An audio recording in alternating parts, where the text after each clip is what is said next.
come in. Welcome. I'm E.G. Marshall.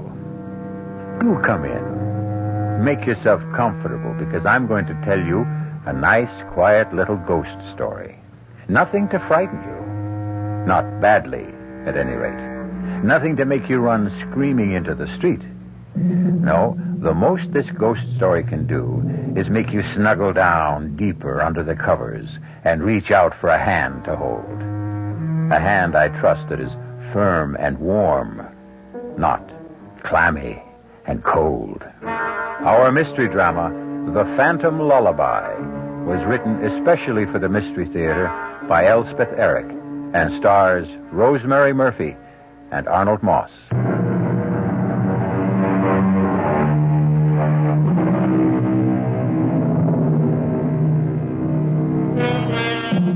I myself have never met a ghost.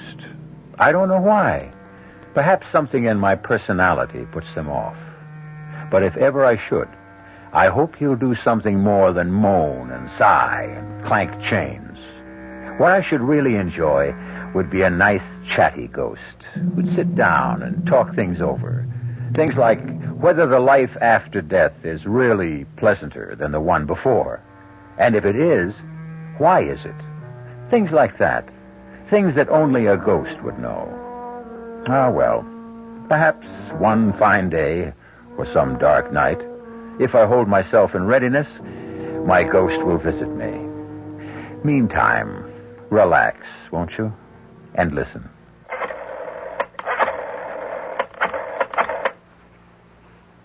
Hello? Intercoastal Airlines? Well, can you tell me if Flight 509 from New York is on time? Yeah, I'll hold on. Ellen's room is finished. Good. I've ordered new curtains. Oh, I hope she likes her room. Oh, I'm sure she will. I'm sure she... yes? Oh, it is? Well, good. Thank you very much. The plane's on time. Well, you better get started then. Yeah. Don't be nervous. I'm not nervous. It'll only make her nervous if you're nervous. What are you looking in the closet for? My overcoat. It's on the chair. Oh. She's only been away 4 days. It's not a question of how long she's been away. It's what she went away for. I know that. Well, then why say a foolish thing like only 4 days? Please. I'm nervous, too. Well, what do you think you're doing now? This couch shouldn't be here. It should be over there. That's an 8-foot couch. Don't try to move it by yourself. I can do it. Let me have the superintendent, please. Emily, will you stop that? I'd help you, but I have to get going. I don't want Ellen standing around the airport. Hello? This is Mr. Keene, Penthouse B. Yeah, we just moved in. We're not quite settled in yet, and I have to go to the airport to pick up my daughter. Could you possibly help my wife move a few pieces of furniture? No, we want the place to look extra nice. Our daughter's never seen it, and... Oh, that's great. That's just great. Thank you very much. He'll be up in a couple of minutes. Howard, do you think Ellen will like this apartment? Well, I certainly hope so. It's costing an arm and a leg. But with the terrace and everything, her own bathroom, a real dining room. Well, the idea is to give her a change, new surroundings, blot out everything that happened. As if a terrace and her own bathroom could take her mind off that terrible man. Well, they'll help. I'm not saying completely, but they'll help. Give her something to think about besides John Draper and the rest of it. Seems strange we never even met him. I hope I never do meet him. Well, honey, I got to get going. Don't tell Ellen about this place. Let it be a surprise. And, Howard, be very, gentle with her. Let her know we love her. Yeah, I'll let her know. Well, I'm off. Oh. You're the superintendent. Yeah. I didn't hear you knock. I was just getting ready to. Well, come in. This is my wife. She'll show you what she wants done. Oh, and here's something for your trouble. Oh, okay. Honey, I'll be back in an hour. Good luck. Take care. Well, now... You like this place? Well, I'm sure we will like it. We just moved in. I know. It's a nice-looking apartment with a terrace and all. First thing I want to do is move the couch over there to the long wall. Everybody likes this place when they first move in. If you take one end and I take the other... 1, 2, 3 months, then they start getting jumpy. Jumpy? They pay up what they owe on the lease and they move out. I didn't know that. Oh, yeah, it happens every time. Well, let's move this thing if we're going to... Let me move the coffee table first. No, I'll do it. Yeah. How'd you happen to hear it was vacant? Well, actually, friends of ours called us. They'd met some people at a party who said they were giving up this beautiful apartment, and we thought... That would be the Winthrops. Yeah, they lasted 6 months. Where do you want this table? Right where you're standing. Okay. And before them was the Katzes, and before them the Millbrooks, and before them the Kramers, and before them... Why did they all move out? What's wrong with the place? Search me. They would never say, any of them. Just paid up and moved out. You know what I think? What? I think the joint's haunted. Now, where does the couch go?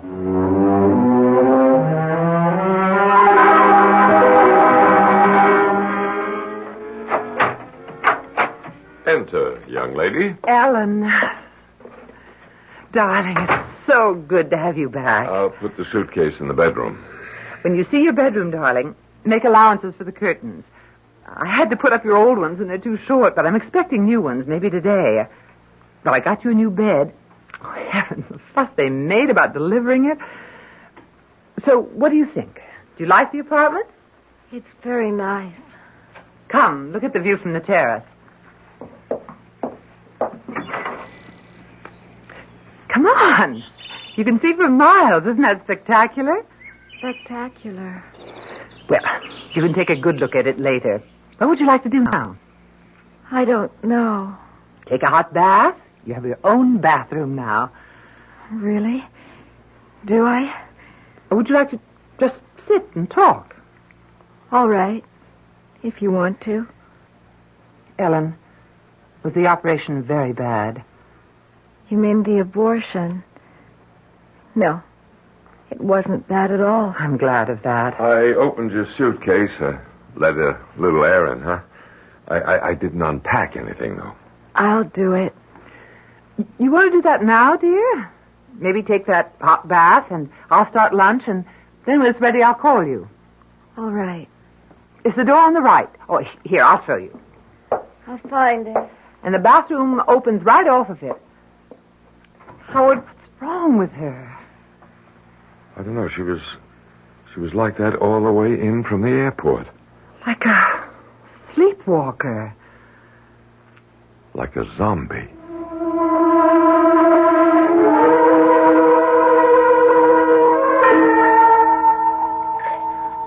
Howard? I'm making us a drink. We need it. How is she? I guess she's all right. Here's your drink. She's lying on the bed just staring at the ceiling. I spoke to her, but she didn't answer me. So I didn't bother her. That horrible man, he did this to her. I wish she'd talked to me about him. But she never did say much, except that she was seeing him a lot. And then when she told me she was pregnant, she said he didn't want to marry her, so she guessed she'd have an abortion. Just like that. Things have changed so. The young people nowadays. And the parents nowadays. I guess so. I should have insisted. I should have put my foot down, absolutely insisted. Insisted on what? Well, at least on meeting the guy, at least that. That's not the way things are done these days. Well, they should be. Look, do you think I ought to get in touch with him now? Now? It's too late well, we now. can't just leave her the way she is, walking around like an automaton. Maybe he could... Oh, I don't know. Maybe he could snap her out of it or something. Maybe she'll snap out of it by herself. If she was really in love with him... She said she wasn't. Well, maybe she was. Maybe she was and didn't know it. Anyway, I think he ought to see what he's done. What good would that do? I don't know. I don't know. Why don't you go and see if she's all right? I don't like to disturb her. Well, just knock on the door and see if she answers. All right. Well, the state she's in... Ellen? Oui, Maman. I don't want to disturb you, dear, but I just want to make sure everything's all right. Tout va bien. I guess she's all right. Anyway, she answered me. What did she say? I couldn't make it out, but she sounded fine. Well, that's good. Maybe it was just shock or something before. Probably that was it. Emily, if you get to talking to her, if she'll talk to you... Oh, she will. Ask her about this man. What's his name again? John Draper? Yeah, ask her how she feels about him. You know, if she thinks about him, wants to call him up or anything, you tell her that it's all right with us. Howard, she doesn't care if it's all right with us. Young people don't these days. They just go ahead and do what they want to do. Well, do you realize we don't know anything about this man? What does he do for a living, if anything? He plays the piano. I think he gives lessons. Where does he live? Over on Market Street, I think. Yeah, that figures. Has he got a phone? I imagine so. I don't know. Well, if he gives lessons, he's got to have a phone. He's got to be in the book. I think so, anyway. Oh, here he is. Look. John Draper, 121 Market. You're not going to call him. No, I'm not going to call him. I just want to know that he's alive and breathing somewhere in this town. If Ellen isn't better by tomorrow or the next day... Howard, she will be. Go knock on the door again, will you? What'll I say? Say anything. Say we're having a drink out here. Why doesn't she join us? All right, if you say so. But keep it light and, you know, cheerful. Ellen, dear, your father and I are having a drink. Don't you want to join us? Pas maintenant. How's that, dear? Je suis occupée. Well, whenever you're ready, we'd love to have you. I think a drink would do you good. Whenever you're ready. I guess she's all right. What did she say? She was all right? I don't know what she said. What do you mean you don't know what she said? Ellen! Are you all right, baby? Je regrette, mais je ne peux pas vous joindre pour le moment. Je dois m'occuper du petit garçon. Excusez-moi, s'il vous plaît. Howard. Why, I didn't know she could speak French. She can't. Well, she just did. I understand enough French to know that. What did she say? Could you tell? Well, she said she couldn't join us just now because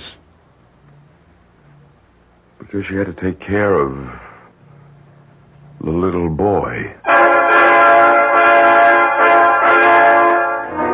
Do you agree with Anthony Trollope that the chief duty a parent owes a child is to make the child happy?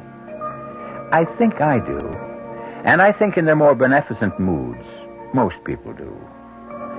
Why, then, are there so many bitterly unhappy children?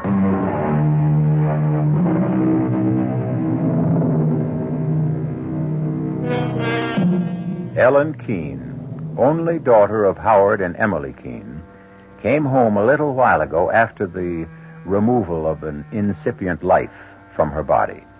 In the new penthouse apartment her parents have rented in an anxious effort to lift her spirits, she has just now delivered her longest utterance since she arrived. Je regrette, mais je ne peux pas vous joindre pour le moment. Je dois m'occuper du petit garçon. Excusez-moi, s'il vous plaît. Howard? Why, I didn't know she could speak French. She can't. Well, she just did. I understand enough French to know that. What did she say? Could you tell? Well, she said she couldn't join us just now because she had to take care of the little boy. What little boy? Well, how should I know what little boy? Howard, the operations affected her mind. No, don't say that. That's not true. It must have meant more to her than we knew. How could we know she acted as though it was nothing? That's how young people are these days. I'm going to call that man. John Draper? What good would that do? He ought to know what he's done. Howard, it isn't right to blame it all on him. I don't care. There, here. Here's his number. I don't see why you think he can help. Well, maybe she still loves him. Maybe he can get through to her. Maybe. Hello? Mr. Draper? John Draper? Yes? I'm Howard Keene, Ellen Keene's father. Yes? Ellen came home a little while ago. I thought you might like to know. How is she? Is she all right? No, she's not all right. What's the trouble? They didn't hurt her, did they? Physically, she seems to be all right, but other ways, she's not. I'm glad you called me. What can I do? My wife and I thought it might help if you came to see her, Why, of course, right now. if you can. I'll have to cancel some lessons, but I'll be there as soon as I can. Oh, hold on just a minute. We've moved to a new place. Oh? You've moved? Yes, we took a penthouse on the spur of the moment, just moved in this morning. It's at 42 Cedar Terrace. Do you know where that is? 42 Cedar Terrace? Yes, penthouse B. Have you got that? Hello? Mr. Draper, are you there? Hello? I'm sorry, Mr. Keene, but I'm afraid I won't be able to get there after all. Give Ellen my love. Hello? Mr. Draper? Hello? Howard? I don't get it. He was very nice, very concerned about Ellen. He wanted to help. He wanted to come to see her right away, and then all of a sudden, when I gave him the address, he made a sudden switch, and he said he was sorry. He couldn't. Why would he do that? Thought it over, I guess, decided he wanted no part of it. But you said he sounded nice at first. He's not going to get away with it. Howard, what are you going to do? What was his address again? It's right there in the phone book. I'm going to get him to see Ellen if I have to drag him here. What's the address? 121 Market Street. Howard, I wish you wouldn't go. I'll be back in half an hour. You stay right here. You think I should call Dr. Stone? No, not yet. Well, what could we say to him? That our daughter talks to us in French when she doesn't know any French? That she says she has to take care of a little boy when there isn't any little boy? No, you just stay here with her, and I don't think she'll get violent or anything like that, and I'll be back in half an hour with Mr. John Draper. Oh, dear. Ellen? Ellen, honey? Ellen, don't you want to come out now and have some lunch? I could fix us both a sandwich and some soup. Je suis occupée. We haven't had a chance to talk. Va-t'en, maman. You're sure you're all right? Tout va bien, maman. That's the phone buzzer from downstairs, dear. I have to answer it. Yes? This is Super, Mrs. Keene. I got a big package down here for you. Package? What kind of package? It's big. It's from, Standish Decorators. Oh, it must be the curtains for my daughter's room. You want me to bring it up? Yes. Would you please? Yeah, I'll be right up. Thank you. Ellen, darling? Ellen, the curtains for your room have come. You remember I told you I ordered new ones? What do you think? Shall we take down the old ones and put up the new ones? I'm dying to see how they look. Ellen, dear? Ellen? Voilà, mon petit. Ne pleure pas, mon petit. Ellen? Ellen, answer me. Va-t'en, maman. Je suis occupée. Dear God. I don't know what to do. I Yes, I'm coming. I'm coming. Just a minute. Your package, Mrs. Keene. Thank you. Thank you. You, okay, Mrs. Keene? What? Well, you look kind of peculiar. I do? What's the matter? Ghosts been bothering you? Ghosts? I told you the place was haunted. Yes, you did, didn't you? Didn't think they'd be getting to you so soon, though. Look, come in for a minute, will you? Do you mind? I'd like to talk to you. Oh, yeah, okay. Tell me, why you say this apartment is haunted. It was just a guess. You don't really know, do you? No, I don't really know about this apartment, no, but I know quite a lot about ghosts from personal experience. Tell me what you know. Well, I guess everybody knows that ghosts are no more and no less than the spirits of the dead who won't leave the earth, right? I mean, that's pretty obvious, wouldn't you say? I wouldn't know anything about it. Oh, well, I thought everybody knew that. Well, that's what they are. The only difference between one ghost and another being why they won't leave the earth. Why they keep coming back to haunt. And there's various reasons why.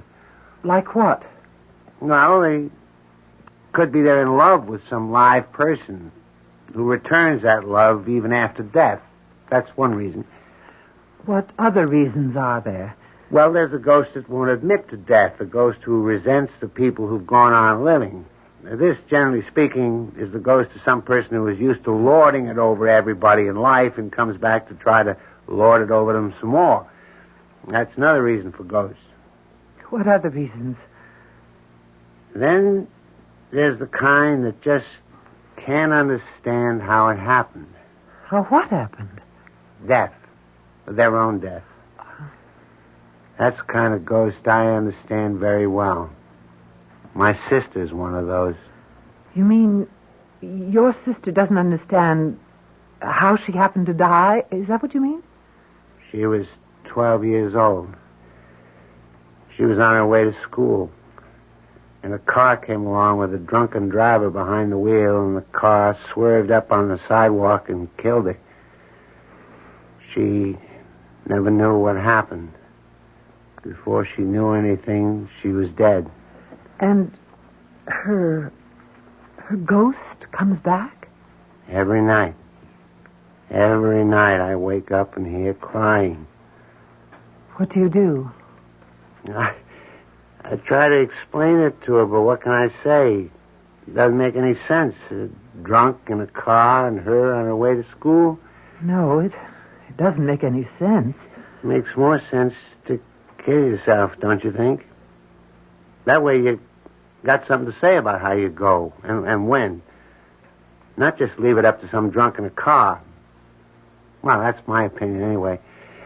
All right, I better be getting back downstairs. Couldn't you just stay for a little while? I don't feel like being alone right now. My husband will be home in about half an hour. He went to see somebody over on Market Street. No, I can stay a little while if you like me to. I'd appreciate it. We'll talk about ghosts, huh? That's my favorite topic. Ghosts.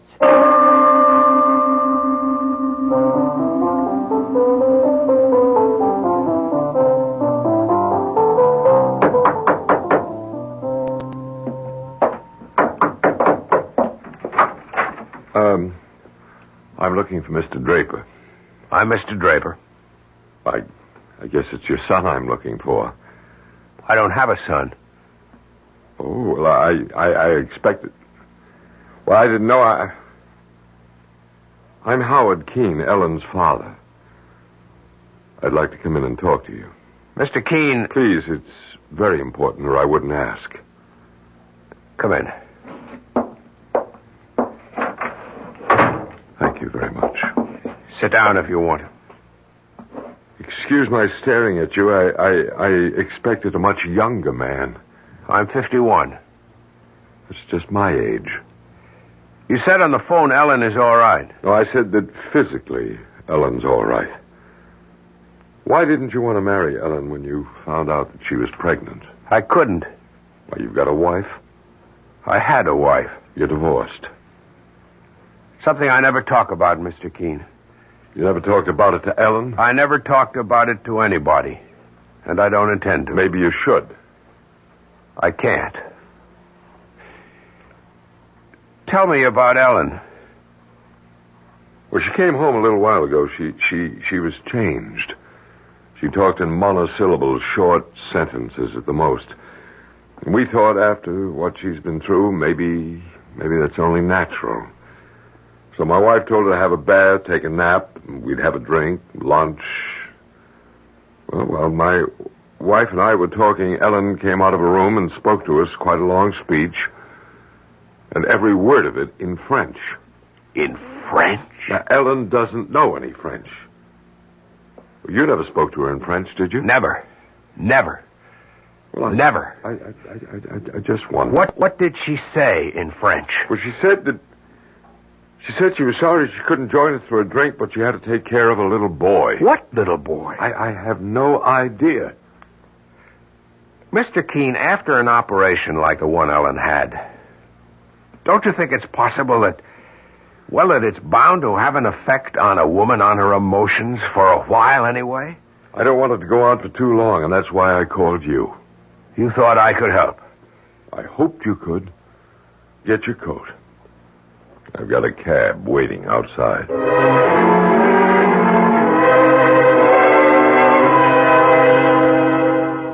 Now I've told you everything I know about ghosts, Mrs. Keene. Have you seen the one that's haunting this place? No. I'm not even sure there is one. Well, I'll be getting on downstairs if you don't need me for anything. Well, if you could, I'd really appreciate your helping me put these curtains up.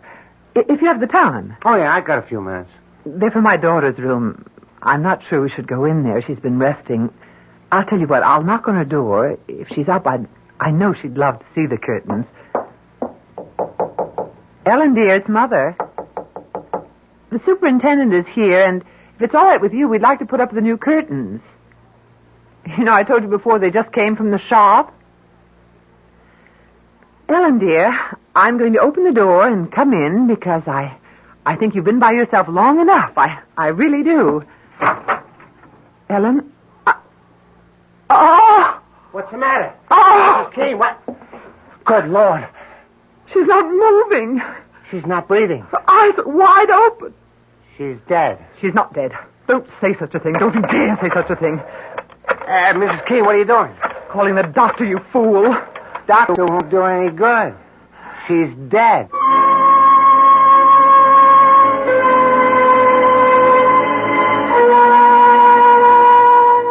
Man is the only animal who knows that he will die.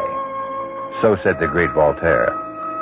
The knowledge that he will one day cease to live permeates man's days and poisons them a little. I think that if ever I am given another life, I should like to live it as a bird or a monkey or a chipmunk or a beetle. It doesn't add much to the enjoyment of life to know that it won't last long. You'll remember I promised you a quiet little ghost story? I think I've kept my promise so far. Though, of course, in any story, there must be an explosion or two. At this moment, Mr. Keene, Ellen's father, is preparing to enter a taxicab with Mr. Draper, Ellen's one-time lover.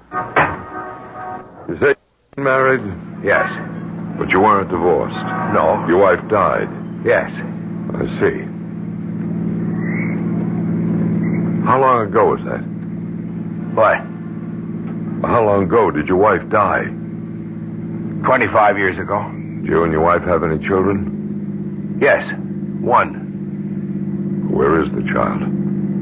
Dead. At birth? No. I feel a little bit like a heel asking you all these questions, but I'm concerned about my daughter. I'm concerned, too, or I wouldn't have come with you. I understand. I think I understand. You've never wanted to get married again, is that it? Never. Even after all these years? I met my wife in Europe towards the end of the war. The big war.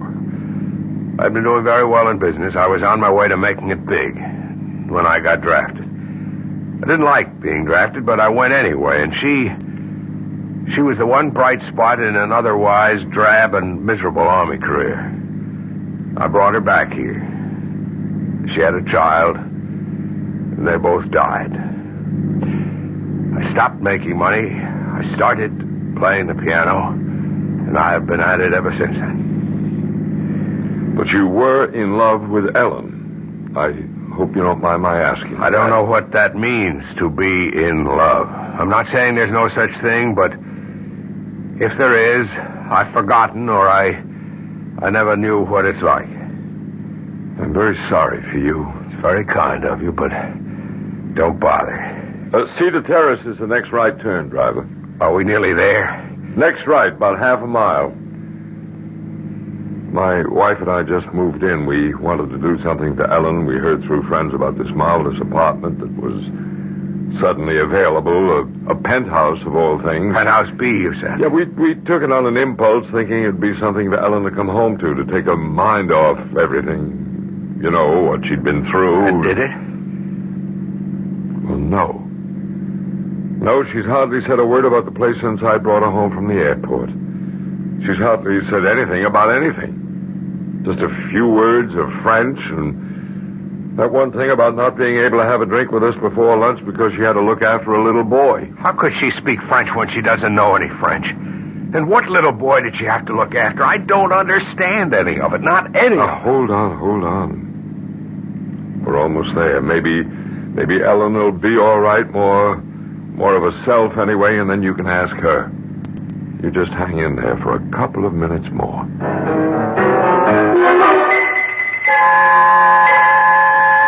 Dr. Stone, what's wrong with Ellen? Well, Mrs. Keene, I can't detect any vital signs at all. I hesitate to pronounce her dead, but what can I say? I can find no pulse, no heartbeat, no reflexes. I've done everything I can think of. Injection, massage. She's not dead. Tell me she's not dead. Like you, I refuse to conclude that at the moment. But if your daughter is alive, Mrs. Keene, she is in the deepest coma I've ever encountered. It's as though she were not in or out of this world at all.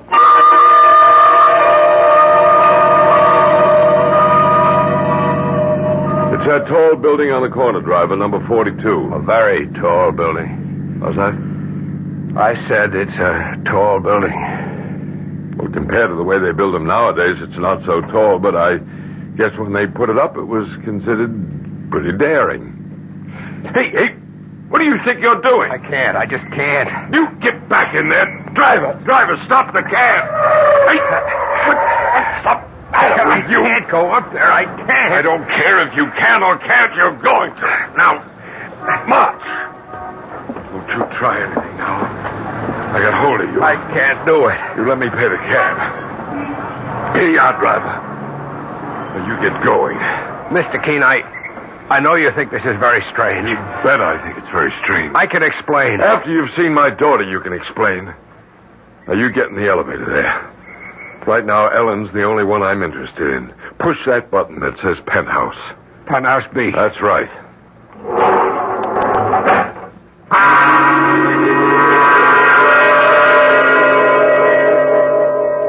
Mrs. Keene, if Ellen isn't dead, and I'm still not convinced, then she's either in a very, very deep coma or...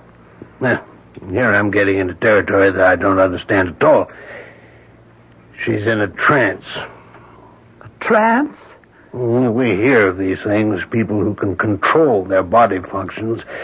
I was told of a man who could make one half of his arm stone cold and the other half blood warm. He could do it at will, or so I was told. I can't believe it. Do you believe it? Mrs. Keene, there isn't a doctor alive today who would deny the power the human mind has over the human body. But... oh, that must be my husband. Well, I want to talk to him. I'll only be a second. Yes, I'm coming. Howard. Mr. Draper? That's him. I'm Ellen's mother. Howard, I called Dr. Stone. He's with Ellen now. He wants to talk to you. I'm in here, Mrs. Keene. Dr. Stone, how is she? She shows no vital signs of life at all. You don't mean that she's dead? Oh, no, she can't be. Emily, what happened? Mr. Keene, we don't know precisely what happened, and I don't...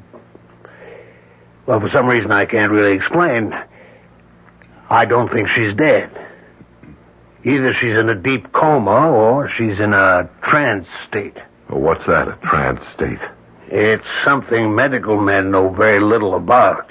So, I want your permission to take her to the hospital and have her examined by another doctor there. And if he gives us no convincing diagnosis, we'll call in a psychic healer. You have our permission to do anything you have to. Of course. All right, I'll call an ambulance. Mr. Draper, I've been very rude. We've paid no attention to you at all. Thank you so much for coming. It's quite all right. You can see we're beside ourselves with worry. Yes, I can see that. There's an ambulance service. There's Dr. Stone. Mrs. Keene, do you suppose that I could see Ellen? Oh, I don't think so. Not now. Why didn't somebody wake me up? Ellen. Thank you. Darling. Is it time for lunch? Ellen, how do you feel? Dr. Stone. What are you doing here?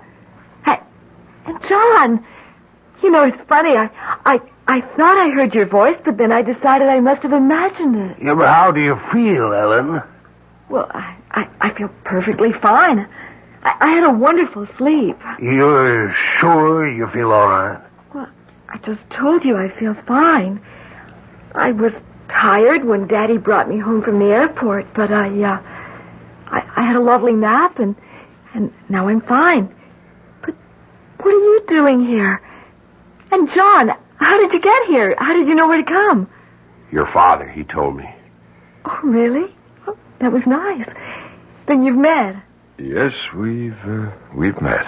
You'll stay for lunch, won't you, John? Mother, is that all right? Is there enough for John, too? Yes, dear, there's enough. But first, don't you think you ought to bathe and change your clothes? I guess I should. I was going to do that before, wasn't I? When I first got here. But then I got busy with something or other, and I forgot all about it. You want me to come with you, dear? It would be nice. We haven't had a chance to talk, have we? No, but we will. See you all for lunch. Yes, Ellen. You'll stay, Mr. Draper? I'm not sure that I can. Please do. Ellen seems to want you to. Mr. Keene, I don't know any of the whys or wherefores, but your daughter seems to be all right. Yes, she seems to be. All right. I'm going back to my office. I'll be there all afternoon. If anything happens to alarm you, please call me. I can be here in 5 minutes. Thank you, Dr. Stone. No, don't bother to come to the door. I'll let myself out. I'm glad she's all right. I suppose you don't believe there was ever anything wrong. I don't know. After all, you didn't see her when she was, well, the way she was. I know your daughter very well, Mr. Keene. I know what a sensitive girl she is. I told you in the taxi that I didn't believe I knew the meaning of being in love. Now I'm not so sure. I think I was, in my own neurotic way, in love with Ellen. We were very close. Well, why did you make such a fuss about coming here? Why did you try to jump out of the camp? What was that all about? I had been here before. When? When were you ever here? I used to live here. In this apartment? Penthouse B, yes. But when was this? 25 years ago. You lived here with your wife? Huh? And your child? Yes. And your child was a little boy? Yes. How old was the child when he died? 2 years old. And your wife, how old was she? 21. They both died while you were living here. I can see why you wouldn't want to come with me. It's not just that they died. Well, what was it? It was the way they died. Tell me about it.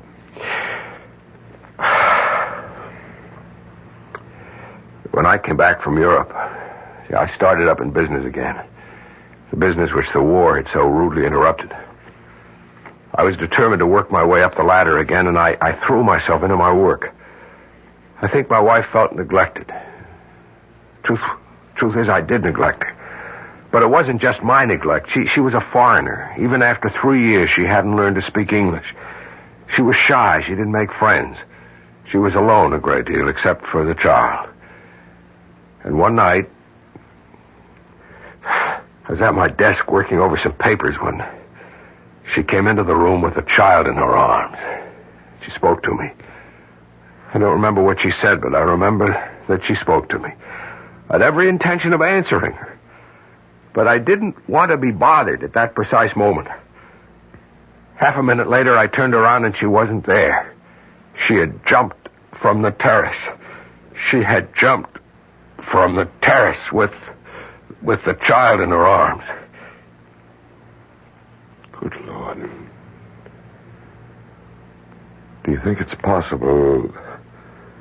I know how far-fetched it sounds, but is it possible that the little boy Ellen told us she had to look after was the ghost of your son? I don't know what else to think. Do you? Tell me something.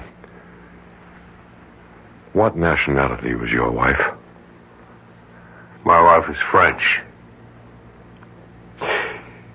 It all begins to fit together, doesn't it? When you stop and think about it.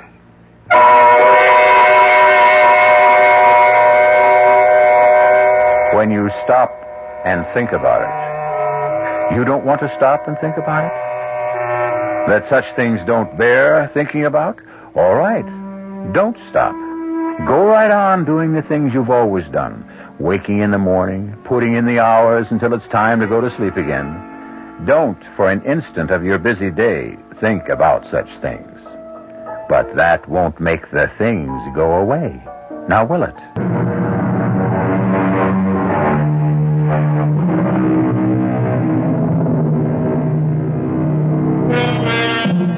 That was a quiet little ghost story, wasn't it?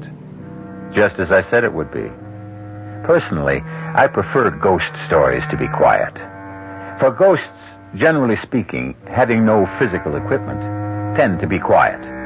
But like so many living people who are quiet, ghosts are also tenacious and persistent. And they are everywhere. Our cast included Rosemary Murphy, Arnold Moss, Mason Adams, Corinne Orr, and Robert Dryden. The entire production was under the direction of Himan Brown. This is E.G. Marshall inviting you to return to our Mystery Theater for another adventure in the macabre. Until next time, pleasant dreams.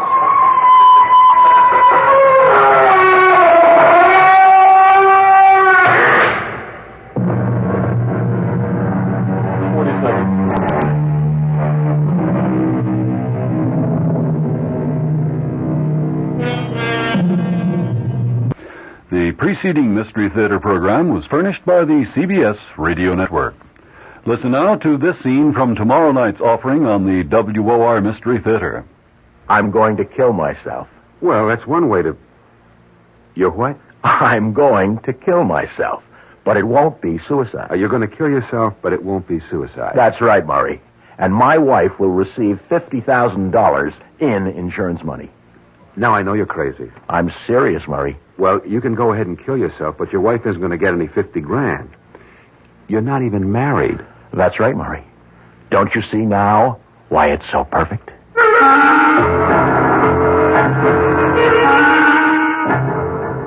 Dressed to Kill, star